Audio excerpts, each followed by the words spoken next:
Over the past couple of days, the South has been absolutely pummeled by very sudden, very heavy, sometimes even violent rain.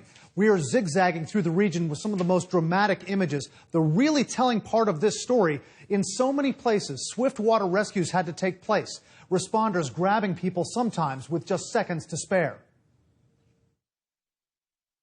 In Nashville, first responders in waist-deep water carry an infant to safety in a car seat.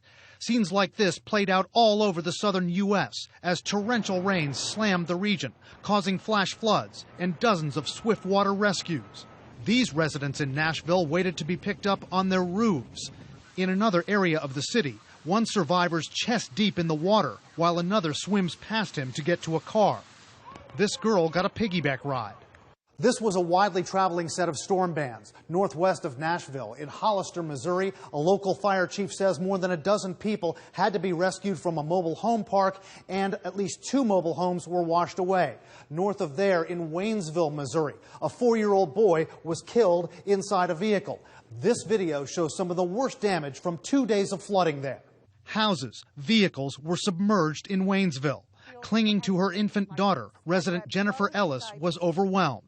I want to cry.